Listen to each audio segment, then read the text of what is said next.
شاہ تار پر ہر آن رحمت کی نظر رکھنا، کرے دن رات یہ سنت کی خدمت یا رسول اللہ۔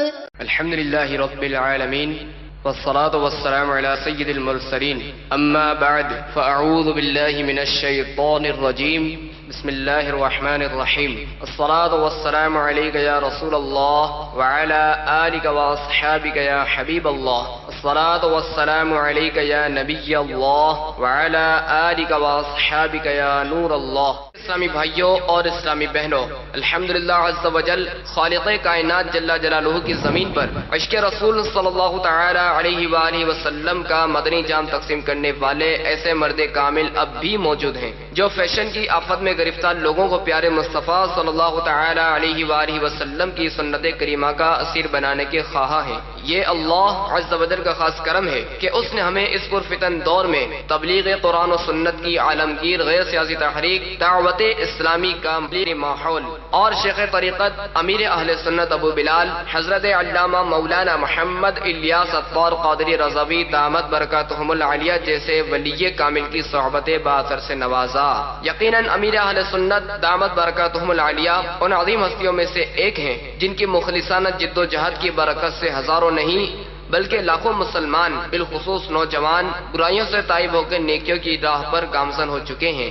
الحمدللہ عز و جل بلا مبالغہ امیر اہل سنت دامت برکاتہم العالیہ نے اپنے سنتوں پر بیانات کے ذریعے لاکھوں مسلمانوں کے دلوں میں مدنی انقلاب برپا کر دیا۔ لہذا تمام اسلامی بھائی اور اسلامی بہنیں اس بیان کو توجہ کے ساتھ سماعت فرمائیں۔ الحمدللہ رب العالمین والصلاة والسلام علی سید المرسلین، اما بعد فاعوذ باللہ من الشیطان الرجیم، بسم اللہ الرحمن الرحیم، الصلاة والسلام علیک یا رسول اللہ وعلی آلک واصحابک یا حبیب اللہ، الصلاة والسلام علیک یا نبی اللہ وعلی آلک واصحابک یا نور اللہ۔ حضرت سیدنا عیسیٰ روح اللہ علی نبینا وعلیہ الصلوۃ والسلام سے آپ کے حواریوں نے درخواست کی، یا روح اللہ آپ سیدنا نوح علی نبینا وعلیہ الصلوۃ والسلام کے دور کے کسی مردے کو زندہ کیجئے، ہم اس سے سیدنا نوح علی نبینا وعلیہ الصلوۃ والسلام کی کشتی کی پیمائش معلوم کرنا چاہتے ہیں۔ یہ واقعہ روح البیان نے لکھا ہے۔ چنانچہ حضرت سیدنا نوح علی نبینا وعلیہ الصلوۃ والسلام کی کشتی کی معلومات کی خاطر درخواست کرنے والے حواریوں کے لیے آپ ان سب کو لے کر ایک ٹیلے پر تشریف لائے اور وہاں کسی قبر پر کھڑے ہو کر آپ نے ارشاد فرمایا، قم باذن اللہ، اٹھ اللہ کے حکم سے۔ تو وہ قبر جو تھی وہ شق ہو جاتی ہے اور اس قبر سے ایک شخص، ایک بوڑھا شخص مٹی جھاڑتا ہوا برآمد ہوتا ہے۔ تو حضرت عیسیٰ روح اللہ علی نبینا وعلیہ الصلوۃ والسلام نے فرمایا، اے کعب، کیونکہ یہ کعب بن حام کی قبر تھی۔ حام یہ حضرت نوح علی نبینا وعلیہ الصلوۃ والسلام کے فرزند تھے، اور اس حام کے ذریعے اللہ تبارک و تعالی نے سوڈانی نسل جاری فرمائی تھی۔ حام، تو یہ حام کے بیٹے تھے کعب۔ اے کعب، تم جوانی میں فوت ہوئے تھے یا بڑھاپے میں؟ اس وقت تم بوڑھے ہو۔ تو حضرت کعب نے عرض کیا، یا روح اللہ میری وفات تو جوانی میں ہوئی تھی، لیکن آپ کی آواز سن کر میں سمجھا کہ قیامت آ گئی ہے، لہذا خوف کے مارے میں بوڑھا ہو گیا۔ تو سیدنا عیسیٰ روح اللہ علی نبینا وعلیہ الصلوۃ والسلام نے کعب بن حام سے دریافت کیا کہ ہمیں نوح علیہ السلام کی کشتی کی پیمائش بتاؤ۔ تو اس نے عرض کیا، حضور اس کا طول 1200 ہاتھ تھا۔ 1200 ہاتھ مانے 600 گز میں اس کی لمبائی جو تھی اس سفینے کی، کشتی کی 1200 ہاتھ یعنی 600 گز وہ لمبی تھی اور اس کا عرض چوڑائی 600 ہاتھ یعنی 300 گز تھی. اس کے 3 درجے تھے، 3 حصے، 3 منزلیں کے لیے. ایک میں جانور تھے، دوسرے میں پرندے، تیسرے میں انسان. اس کے بعد سیدنا عیسیٰ روح اللہ علی نبینا علیہ الصلوۃ والسلام نے اس سے فرمایا کہ اپنی اصلی حالت پر یعنی کہ واپس لوٹ جاؤ اپنی قبر میں. چنانچہ وہ قبر میں تشریف لے گئے. پیارے پیارے صحیح بھائیو، آج میں آپ کی خدمت میں کشتی نوح علیہ الصلوۃ والسلام کے کچھ عجائبات عرض کرنے لگا ہوں. دراصل سیدنا نوح علی نبینا علیہ الصلوۃ والسلام اس روئے زمین پر 1050 سال حیات ظاہری سے متصف رہے اور آپ نے 950 سال اسلام کی تبلیغ فرمائی، جس کے بارے میں قرآن پاک میں ارشاد ہوتا ہے سورۃ العنکبوت آیت نمبر 14، وَلَقَدْ أَرْسَلْنَا نُوحًا إِلَىٰ قَوْمِهِ فَلَبِثَ فِيهِمْ أَلْفَ سَنَةٍ إِلَّا 50 عَامًا. ترجمہ کنزُ ایمان. اور بے شک ہم نے نوح علیہ السلام کو اس کی قوم کی طرف بھیجا تو وہ ان میں 50 سال کم 1000 برس رہا. تو حضرت نوح علیہ السلام نے 950 سال تبلیغ فرمائی، مگر وہ کفار جو تھے وہ بڑے سخت گیر تھے. بہت کم لوگ آپ پر ایمان لائے. ستانے والوں کی تعداد بہت زیادہ تھی. حضرت سیدنا نوح علیہ نبینا علیہ الصلوۃ والسلام کو وہ ظالم زد و کوب کرتے، مارتے، بعض اوقات اس قدر مارتے کہ آپ کی پسلیاں ٹوٹ پھوٹ جاتی اور وہ لوگ چٹائی میں لپیٹ کر یا کبھی کپڑے میں لپیٹ کر ان کو پھینک آتے کہ اب یہ فوت ہو گئے، مگر وہ فوت نہیں ہوئے ہوتے، بے ہوش ہوتے. جب وہ زخموں سے فارغ ہوتے، صحت مند ہو جاتے، پھر اپنی قوم میں تشریف لاتے اور ان سے فرماتے، پھر وہ لوگ ٹوٹ پڑتے. یہاں تک کہ کفار ناہنجار اپنے بچوں کو بھی اٹھا کر لاتے اور دکھاتے کہ دیکھو یہ نعوذ باللہ مجنون ہے، پاگل ہے، یہ ہمارے خداؤں کو جھٹلاتے ہیں، تم بڑے ہو جاؤ تو ان کو مطلب یعنی کہ مارنا. یہاں تک کہ بڈھے مرتے وقت اپنی اولاد کو وصیت کر جاتے کہ تم مطلب ان کو مارتے رہنا، یہ بہت مطلب یعنی کہ غلط آدمی معاذ اللہ. مگر سیدنا نوح علی نبینا علیہ الصلوۃ والسلام پھر بھی اس قوم کو نصیحت فرماتے رہتے، نیکی کی دعوت پہنچاتے رہتے. اے میرے اسلامی بھائیوں، ذرا اپنے حال پر غور کیجئے. آج ہم پر لوگ پتھر نہیں پھول برساتے ہیں، ہم پھر بھی نیکی کی دعوت سے جی چراتے ہیں. وہ پتھر کھا کر بھی نیکی کی دعوت دیتے تھے. آج لوگ کہیں چائے، کہیں شربت، کہیں ٹھنڈی بوتل ہمیں پیش کرتے ہیں، پھر بھی ہم نیکی کی دعوت سے جی چراتے ہیں. اور لوگ ان کا خون بہاتے تھے لیکن وہ پھر بھی نیکی کی دعوت سے باز نہیں آتے تھے. لوگ نہیں سنتے تھے، مذاق اڑاتے تھے، پٹائی کرتے تھے، پھر بھی انہی کے پاس جا کر نیکی کی دعوت دیتے تھے. اے کاش ہمارا بھی یہ ذہن بن جائے کہ کوئی ہماری مانے یا نہ مانے، کوئی لاکھ مذاق اڑائے، کوئی کان پکڑ کے ہمیں نکال دے، بھگا دے، ڈانٹے، جھاڑے، لیکن اے کاش ہم پھر بھی نیکی کی دعوت کے اس اہم منصب سے جی نہ چرائیں اور اس کام کو ہم انجام دیتے ہی رہیں. ایک بار ایک کافر بد اتوار اپنے بچے کو کندھے پر اٹھا کر جا رہا تھا. اس نے دیکھا کہ نوح علیہ السلام تشریف لا رہے ہیں. اس ظالم نے بچے سے کہا کہ بیٹا دیکھو وہ آ رہے ہیں اور یہ ہمارے خداؤں کو جھٹلاتے ہیں، جب تم بڑے ہو جاؤ نا تو ان کو مارنا. وہ بھی خبیث ابن خبیث تھا. اس شریر لڑکے نے کہا کہ ابا جان پتا نہیں میں بڑا ہوتا ہوں نہیں ہوتا ہوں، کہیں ایسا نہ ہو کہ میں اس کار خیر سے محروم رہ جاؤں، میں ابھی آپ کی حسرت پوری کیے دیتا ہوں. چنانچہ اس نے چھلانگ لگائی کندھے سے اور پتھر اٹھایا اور سیدنا نوح علی نبینا علیہ الصلوۃ والسلام کے سر اطہر پر دے مارا. سر اقدس شکستہ ہو گیا، خون کا فوارہ ابلنے لگا.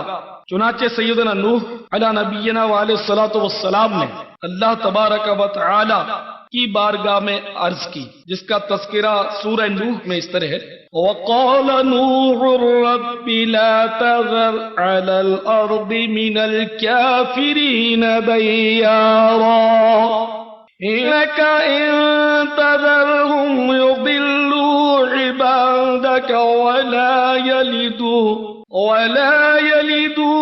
إِلَّا فَاجِرًا كَفَّارًا. ترجمہ کنزول ایمان۔ اور نوح علیہ السلام نے عرض کی، اے میرے رب عز و جل، زمین پر کافروں میں سے کوئی بسنے والا نہ چھوڑ، بے شک اگر تو انہیں رہنے دے گا تو تیرے بندوں کو گمراہ کر دیں گے، اور ان کے اولاد ہوگی تو وہ بھی نہ ہوگی مگر بدکار، بڑی ناشکر۔ سیدنا نوح علی نبینا وعلیہ الصلوۃ والسلام نے اب اپنی قوم کے لیے دعائے ہلاکت کی۔ اس واقعے کا تذکرہ بڑی تفصیل کے ساتھ ہے، چنانچہ ارشاد ہوتا ہے وَأُوحِيَ إِلَى نُوحٍ أَنَّهُ لَن يُؤْمِنَ مِن قَوْمِكَ إِلَّا مَن قَدْ آمَنَ فَلَا تَبْتَئِسْ بِمَا كَانُوا يَفْعَلُونَ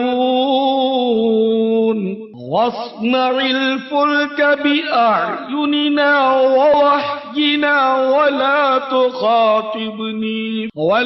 تُخَاطِبْنِي فِي الَّذِينَ ظَلَمُوا إِنَّهُمْ مُغْرَقُونَ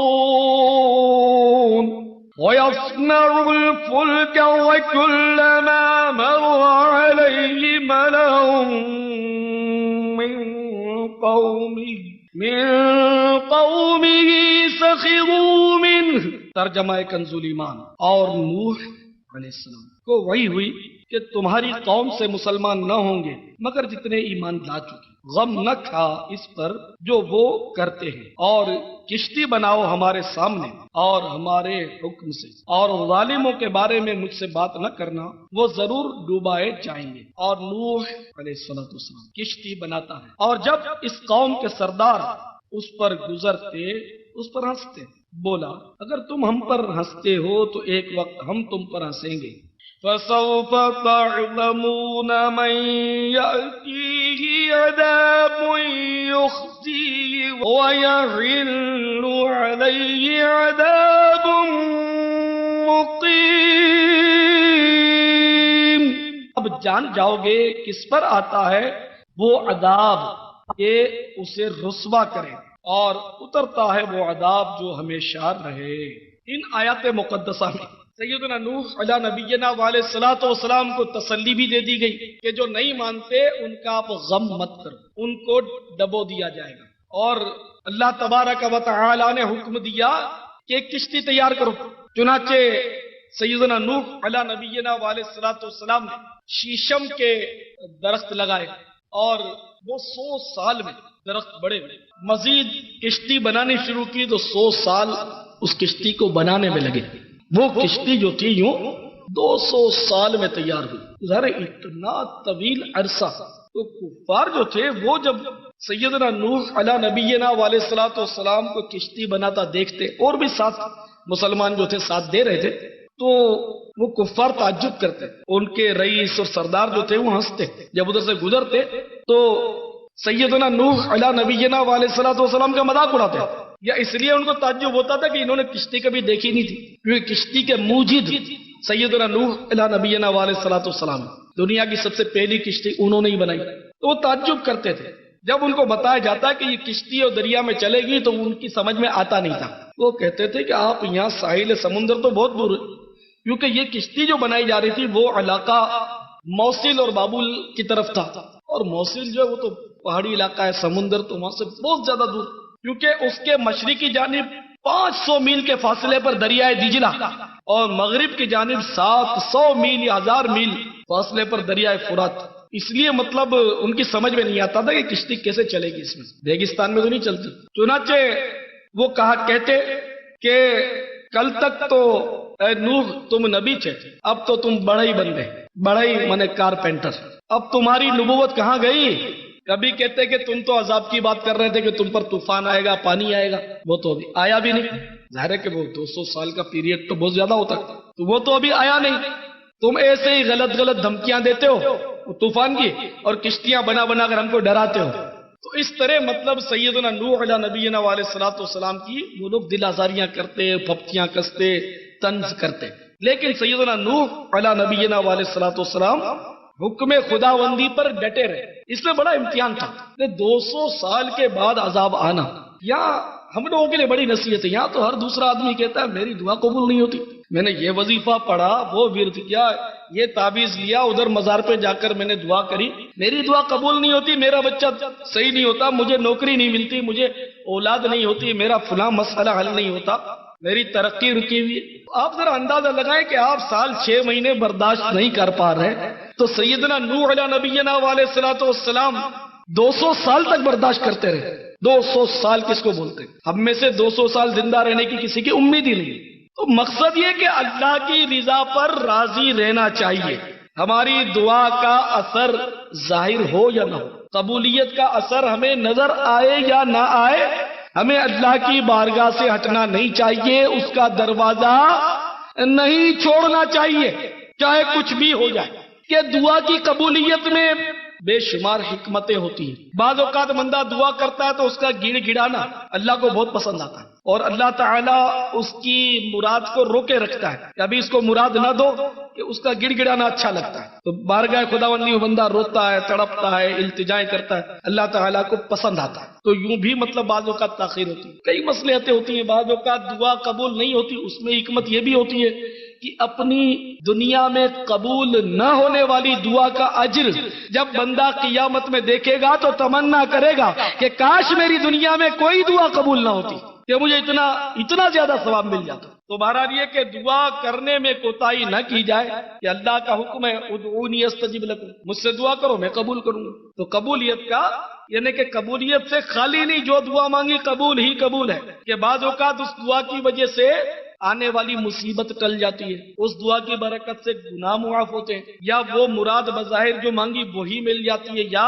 اس کا ثواب آخرت کے لیے ذخیرہ کیا جاتا ہے۔ تو دعا جو ہے یہ رد نہیں، جب اللہ نے وعدہ فرما لیا ادعونی استجب لکم کہ مجھ سے مانگو میں دوں گا، مجھ سے دعا کرو میں قبول کروں گا، تو اللہ تعالی کی بات تو جھوٹ ہو ہی نہیں سکتی۔ تو دعا قبول ہی قبول ہے۔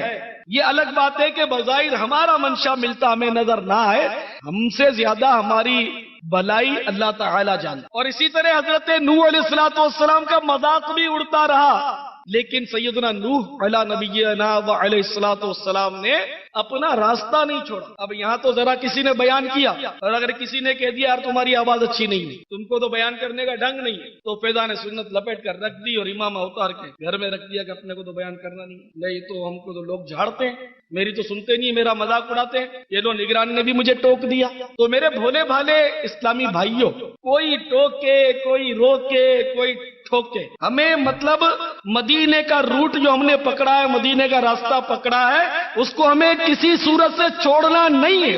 اگر کوئی روکے کہ تم کو درس دینا نہیں آتا تو آپ بھی شیطان سے کہیں کہ میں اتنی آسانی سے نہیں ٹلوں گا، کل تک میں مسجد میں ایک درس دیتا تھا، اب لے تو بھی کیا یاد کرے گا، انشاءاللہ کل سے میں گھر میں بھی درس شروع کر رہا ہوں، 2 درس دیا کروں گا۔ اگر شیطان کہے کہ اگر کوئی اور رکاوٹ کھڑی ہو، گھر والے مذاق اڑائیں، سننے کے لیے تیار نہیں، تو پھر شیطان وسوسے ڈالے گا کہ چھوڑو یار گھر والے مانتے نہیں، کون درس دے گا؟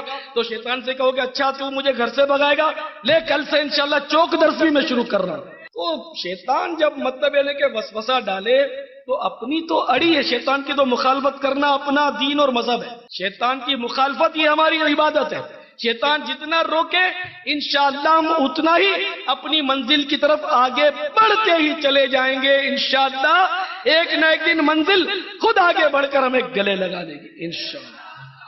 تو سیدنا نوح علیہ نبینا علیہ السلام کی اس بات سے میں یہ درس ملا کہ ان کا مذاق اڑاتے رہے، ان کو مارتے رہے، کوٹتے رہے، لیکن انہوں نے اپنا راستہ نہیں بدلا، وہ نیکی کی دعوت کے کام پر مسلسل ڈٹے رہے۔ خیر بالآخر 200 سال ہو گئے اور اللہ تعالیٰ نے یہ نشانی بتا دی تھی، نوح علیہ السلام نے کوئی جلدی نہیں مچائی۔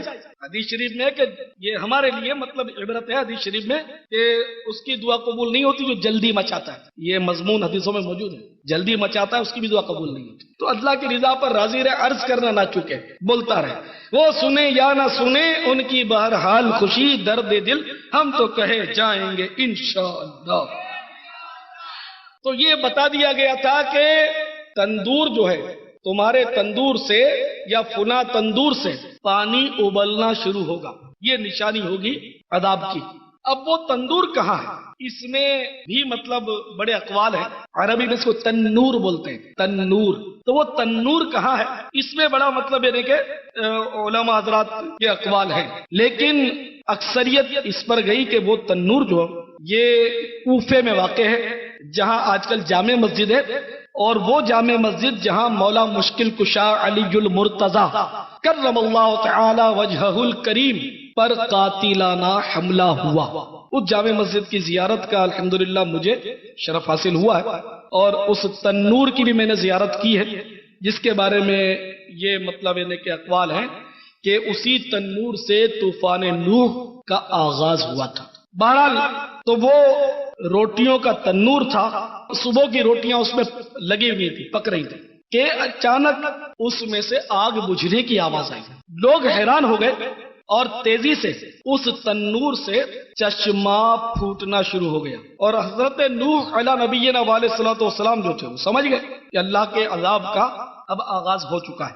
چنانچہ سورہ ہود رکوع 4 میں اس کا اجمالی بیان اس طرح ہے، ترجمہ کنز ایمان. یہاں تک کہ جب ہمارا حکم آیا اور تنور ابلا، ہم نے فرمایا کشتی میں سوار کر لے ہر جنس میں سے ایک جوڑا نر اور مادہ، اور جن پر بات پڑ چکی ہے ان کے سوا اپنے گھر والوں اور باقی مسلمانوں کو، اور اس کے ساتھ مسلمان نہ تھے مگر تھوڑے. تو اب حکم آیا کہ اپنے گھر والوں کو، مسلمانوں کو اور چرندوں کو، پرندوں کو کشتی میں سوار کر لو.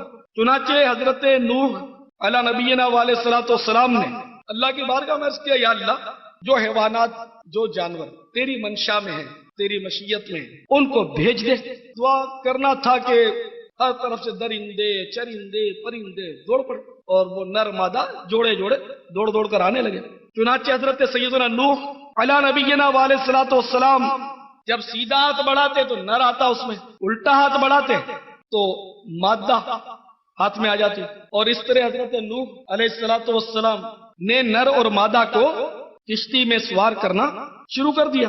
تو سیدنا نوح علیہ الصلوۃ والسلام نے اللہ کی بارگاہ میں عرض کی، یا اللہ یہ کشتی کے سوار کشتی میں کھائیں گے کیا؟ تو اللہ تعالیٰ نے ارشاد فرمایا کہ ہماری قدرت سے بغیر خوراک کے یہ سب زندہ رہیں گے. چنانچہ 6 مہینے کشتی میں بغیر کھائے پیے سارے جانور انسان زندہ رہے، اللہ کی قدرت. خیر جب گدھا سوار ہونے لگا تو اس کی دم پر شیطان چپک گیا، تو اس کے پیچھے کے اگلے پاؤں تو کشتی میں داخل ہو گئے، لیکن پچھلا پاؤں جو تھا وہ داخل نہیں ہو پا رہے تھے، اور وہ مطلب گدھا جو تھا وہ اپنا توازن قائم نہیں رکھ پا رہا تھا. چنانچہ نوح علیہ الصلوۃ والسلام نے فرمایا کہ سوار ہو جا اگرچہ تیرے ساتھ شیطان ہو. تو اس طرح وہ گدھے کے ساتھ شیطان بھی کشتی میں گھسنے میں کامیاب ہو گیا.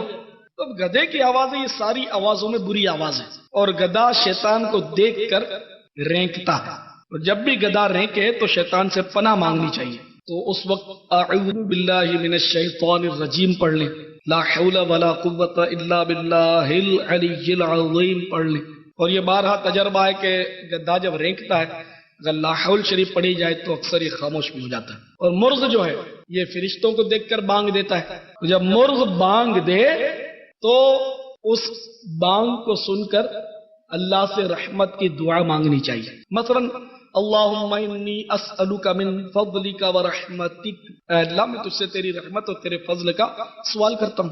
تو مرغ فرشتوں کو دیکھ کر بانگ دیتا ہے. سانپ بچھوؤں نے درخواست کی حضرت نوح علیہ السلام کو کہ ہمیں بھی بچا لیجیے، ہمیں بھی کشتی میں جگہ دے دیجیے. تو نوح علیہ السلام نے ان کو منع کیا، منع فرمایا کہ تم تو زہریلے جانور ہو، تم تو ڈنک مارو گے اندر. تو انہوں نے کچھ اس طرح عرض کیا کہ حضور ہمارا وعدہ ہے کہ جو یہ پڑھ لے سلام علی نوح فی العالمین تو اس کو ہم ڈنک نہیں ماریں گے. چنانچہ اللہ کے نبی پر سلام پڑھنے کی برکت سے ان کو بھی جگہ مل گئی، اور یہ رہتی دنیا کے لیے یہ وظیفہ بھی ہو گیا کہ جو سلام علی نوح فی العالمین کہا کرے گا تو اس کو سانپ اور بچھو ڈنک نہیں ماریں گے. تو الحمدللہ جو نوح علیہ السلام پر سلام عرض کرے وہ سانپ اور بچھوؤں کے ڈنک سے بچ جائے تو الصلاۃ والسلام علیک یا رسول اللہ پڑھتا رہے، وہ کیوں نہ سب مصیبتوں سے بچا رہے. خلد میں ہوگا ہمارا داخلہ اس شان سے، یا رسول اللہ کا نعرہ لگاتے جائیں گے انشاءاللہ. تو الحمدللہ دعوت اسلامی والوں، تمہاری خوش نصیبی ہے کہ تمہارے مقدر میں الصلاۃ والسلام علیک یا رسول اللہ کا وظیفہ آ گیا ہے، الحمدللہ ثم الحمدللہ۔ حضرت مولانا حسن رضا خان علیہ رحمت الرحمان فرماتے ہیں، وہ سلامت رہا قیامت میں پڑھ لیے دل سے جس نے 4 سلام، یعنی چند بار سلام بھی جس نے دل سے پڑھ لیا، صلاۃ و سلام دل سے پڑھ لیا، وہ انشاءاللہ قیامت میں سلامت رہے گا انشاءاللہ انشاءاللہ۔ یہ میں نے سلام علی نوح فی العالمین جو عرض کیا، یہ بہت ساری تفسیروں میں مطلب یہ وظیفہ لکھا ہوا ہے، یہ قرآن کی آیت بھی ہے، یہ سانپ بچھو نے یہ مطلب عرض کیا تھا، ان کو بھی اجازت مل گئی کہ چلو تم بھی آ جاؤ، سلام پڑھنے والوں کو سلامتی مل گئی، تو واقعی انہوں نے کسی کو ڈنک نہیں مارا۔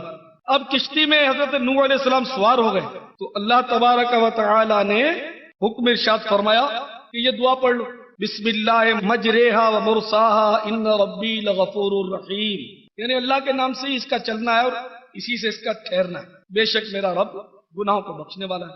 خیر، تو اب کشتی میں سب کو جمع کیا جا رہا تھا، اس کشتی میں حضرت نوح علیہ نبینا علیہ الصلوۃ والسلام کے علاوہ آپ کے 7 اہل بیت تھے، 3 تو آپ کے سگے بیٹے، حضرت حام، حضرت سام اور حضرت یافث رضی اللہ عنہم اجمعین، اور کنعان سگا بیٹا تھا سیدنا نوح علیہ نبینا علیہ الصلوۃ والسلام کا، وہ بھی کافر تھا، وہ بھی کشتی میں سوار نہیں ہوا۔ وہ سام جو تھے ایک فرزند ان کے جو کشتی میں سوار تھے، نوح علیہ السلام کے بعد سام علیہ السلام کو نبوت سے اللہ تعالی نے سرفراز فرمایا۔ تو بہرحال کشتی میں 8 افراد تو حضرت نوح علیہ السلام سمیت اہل بیت تھے، گھر کے افراد تھے، اور باقی مسلمان کتنے تھے اس میں مفسرین کا اختلاف ہے، کسی کا قول 30 کا ہے، کسی کا 40 کا، اور قوی جو قول ہے وہ 72 کا ہے کہ مزید 72 مرد و عورت جو مسلمان ہوئے تھے وہ اس کشتی میں سوار ہوئے۔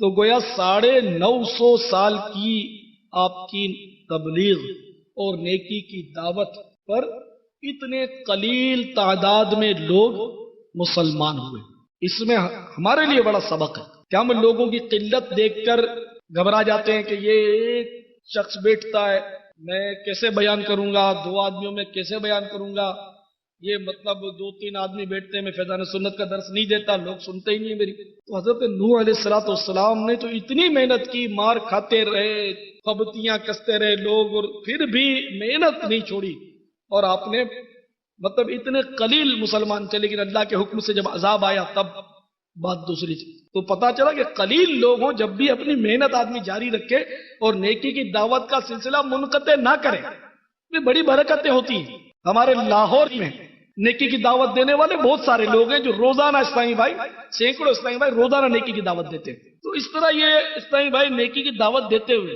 ایک نائی کی دکان میں چلے گئے، لاہور شریف میں ایک نائی کی دکان میں چلے گئے، تو نائی ایک شخص کی داڑھی مونڈ رہا تھا، صابن لگا چکا تھا، شیو پر صابن لگا چکا تھا، اور اب اس طرح چلانے والا تھا کہ وہ نیکی کی دعوت دینے کے لیے اسلامی بھائی اس میں داخل ہو گئے، وہ سب ٹھٹک گئے، اور اتنی سعادت ان لوگوں کی کہ انہوں نے نیکی کی دعوت سنی۔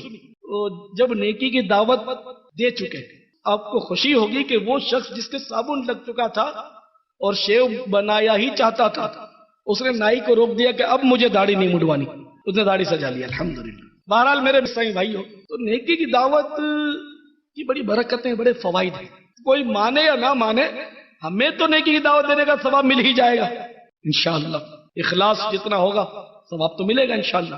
خیر، تو حضرت نوح علیہ نبینا علیہ الصلوۃ والسلام نے اتنی محنت کی مگر قلیل لوگ ایمان لائے، لیکن ان کا اجر تو پکا ہے، نوح علیہ السلام تو نبی ہیں، ان کے مقابلے میں کوئی غیر نبی تو آ ہی نہیں سکتا، سوال ہی نہیں پیدا ہوتا۔ بسم اللہ مجریہا و مرساہا ان ربی لغفور الرحیم، یعنی اللہ کے نام سے اس کا چلنا ہے اور اسی سے اس کا ٹھہرنا ہے، بے شک میرا رب گناہوں کو بخشنے والا ہے۔ حدیث پاک میں کہ جو شخص کشتی میں سوار ہو کر یہ دعا پڑھ لے گا تو کشتی ڈوبنے سے بچ جائے گی۔ تو یہ سارے حضرات جو تھے وہ کشتی میں سوار ہو گئے، اور اب کشتی جو تھی وہ جب پانی یہ اب زور زور سے آنے لگا تھا، آسمان سے موسلا دھار بارش شروع ہو گئی۔ آپ نے اپنے بیٹے کنعان سے فرمایا کہ تم بھی آ جاؤ کشتی میں، کیونکہ کنعان تھا کافر مگر منافق تھا، اس نے اپنا اسلام، اپنا مذہب جو تھا چھپایا ہوا تھا، دل سے مسلمان نہیں ہوا تھا. تو جب کنعان کو بلایا تو اس نے تکبر کی اڑی کی، میں تو نہیں آتا کشتی میں پہاڑ پر چڑھ جاؤں گا اور جو پانی ہے گزر جائے گا. اس کو یہ وہ ماننے کے لیے تیار ہی تھا کہ عذاب ہے تو بارش تو آتی ہے، سیلاب بھی آتا ہے، اس میں کیا میں نہیں آتا. تو آپ نے اس کو نیکی کی دعوت دی کہ اب بھی اسلام کے دامن میں آ جاؤ، تمہیں پناہ مل جائے گی. نہیں، یہ آپ کی آخری نیکی کی دعوت تھی، لیکن وہ بدنصیب مانا نہیں. چنانچہ ایک موج آئی اور اس نے اس کو وہیں غرق کر دیا. کتنی بڑی عبرت ہے نبی کی نافرمانی کرنے والے کے لیے، کتنی بڑی عبرت ہے. اور اللہ تعالیٰ نے فرما دیا کہ وہ تمہارے اہل میں سے نہیں ہے، حالانکہ وہ سگا بیٹا تھا. تو یہاں معلوم ہوا کہ مطلب اصل اہل وہی ہے کہ جو دین میں بھی مطابقت کرے، اہل ہو. وہ ایمان سے منحرف ہو گیا، وہ گویا مطلب یعنی کہ اہل میں نہیں، وہ گھر والوں میں سے نہیں ہے، دوسروں کا ہو گیا. تو اس سے یہ بھی نتیجہ نکالا ہے کہ جیسے کوئی اپنے آپ کو سید کہے، وہ آل رسول ہو ہی نہیں سکتا، کہ جو ایمان سے منحرف ہو گیا وہ سید نہیں ہو سکتا. اسی طرح وہ باویلا جو بیوی تھی، نافرمان اور سرکش اور کافرہ، جو حضرت نوح علیہ السلام کو معاذ اللہ پاگل بولتی تھی، یہاں وہ عورتیں درس حاصل کریں کہ جو اپنے شوہروں سے الجھتی ہیں، کیا تم نے داڑھی رکھ لی، کیا امامہ باندھ لیا، کیا پاگلوں کی طرح دعوت اسلامی والوں کے ساتھ پھرتے ہو، قافلوں میں جاتے ہو.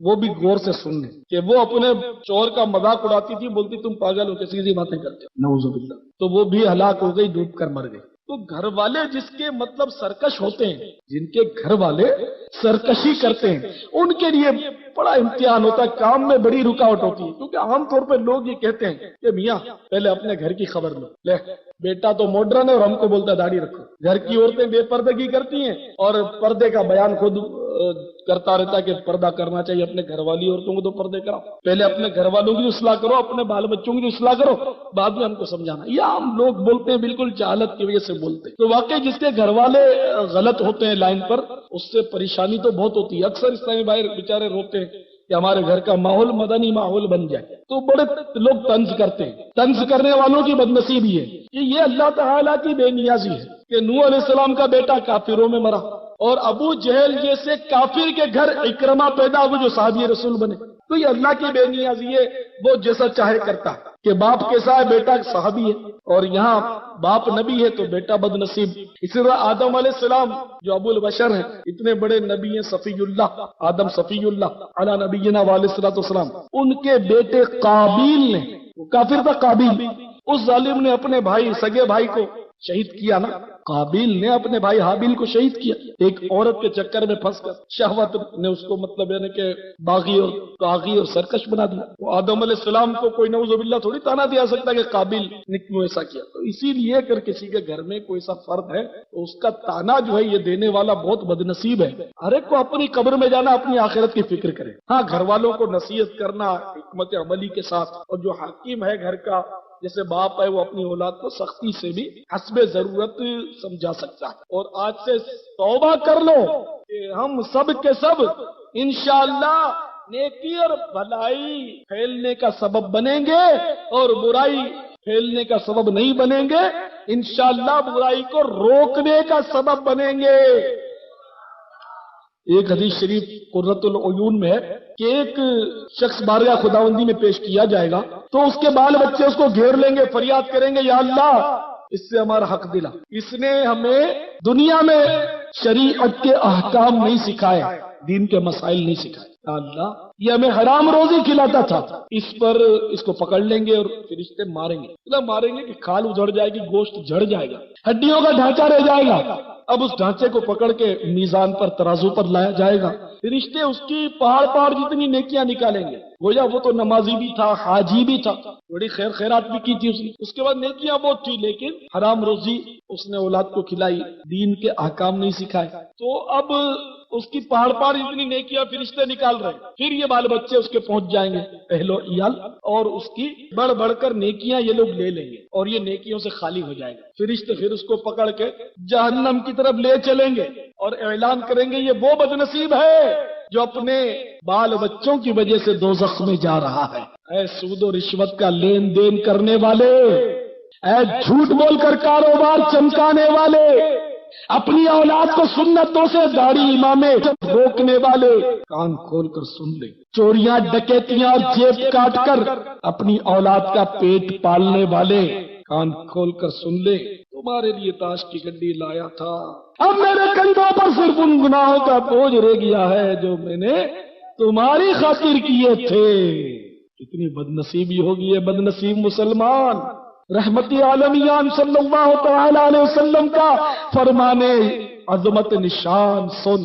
ایک حدیث شریف کا مضمون ہے کہ میں مزامیر کو مٹانے کے لیے بھیجا گیا ہوں، یہ ایک مقصد بعثت یہ بھی بیان فرما رہے ہیں۔ سرکار صلی اللہ علیہ وسلم فرمائے کہ میں موسیقی کو مٹانے کے لیے آیا ہوں، اور مسلمانوں کی بدنصیبی کہ آج ہر گھر پر خوب دھوم سے گانے بج رہے ہیں، کیا گھر کیا دکان، کیا بس کیا کار، کیا ہوٹل، کیا پان کی دکان، ہر جگہ گانے بج رہے ہیں، ہر گھر گویا میوزک سینٹر ہو رہا ہے۔ اور جس کی محبت کا دم بھرتے ہو، جس کا کلمہ پڑھتے ہو، جن کے عاشق بنتے ہو، کان کھول کر سنو، وہ تو فرما رہے کہ میں موسیقی مٹانے کے لیے بھیجا گیا ہوں، اور تم دھوم دھڑکے سے موسیقی بجاتے ہو، پھر کہتے ہو ہماری مجبوری ہے، گاہک نہیں ہے، بس والا کہتا ہے پیسنجروں کا مطالبہ ہے۔ سب جھوٹ ہے۔ تمہارا جذبہ صادق ہو، تم نعت شریف چلاؤ، جس کو بس میں بیٹھنا ہو بیٹھے گا، تمہاری روزی کہیں بھی نہیں جائے گی جو بندھی ہوئی ہے۔ تمہاری پان کی دکان پر پان ضرور لوگ کھائیں گے، تلاوت چلاؤ، نعت چلاؤ۔ اے مسلمانوں، اگر تم دکان والے ہو تو آج سے یہ طے کر لو کہ انشاءاللہ گانے نہیں بجیں گے، آقا کی نعتوں کی گونج پڑتی رہے گی انشاءاللہ۔ اور وقتاً فوقتاً دعوت اسلامی کے جو بیان ہیں اپنی دکانوں پہ چلائیے، اپنے ہوٹلوں میں چلائیے، اپنے پان کی دکانوں میں چلائیے، اپنی بسوں میں چلائیے، انشاءاللہ اس طرح بھی نیکی کی دعوت کی دھوم پڑتی رہے گی انشاءاللہ۔ تو بہرحال میرے پیارے پیارے سے بھائیوں، میں عرض کر رہا تھا کہ سیدنا نوح علیہ نبینا علیہ الصلوۃ والسلام سب کو کشتی میں سوار کر لیتے ہیں، اور کشتی جو ہے اب وہ اللہ کے نام سے چل پڑتی ہے، دعا پڑھ لی اور چل پڑتی ہے۔ پہاڑ جتنے مطلب یعنی کہ وہ لہریں اٹھتی ہیں، بڑی بڑی لہریں۔ وہ کشتی اللہ کے کرم سے کبھی پانی کے اوپر بہتی ہے تو کبھی آبدوز کی شکل میں، سب مرین جو ہوتی ہے اس طرح پانی کے اندر بھی چل رہی ہے، مگر کسی کو کوئی پانی کی تکلیف نہیں، اور آسمان سے بھی پانی برس رہا ہے، اور اللہ کا عذاب جو ہے وہ مطلب یعنی کہ خوب کھل کر آ رہا ہے۔ چنانچہ قرآن پاک میں ارشاد ہوتا ہے سورۃ القمر رکوع نمبر 1، فَفَتَحْنَا أَبْوَابَ السَّمَاءِ بِمَاءٍ مُنْهَمِرٍ وَفَجَّرْنَا الْأَرْضَ عُيُونًا فَالْتَقَى الْمَاءُ عَلَى أَمْرٍ قَدْ قُدِرَ۔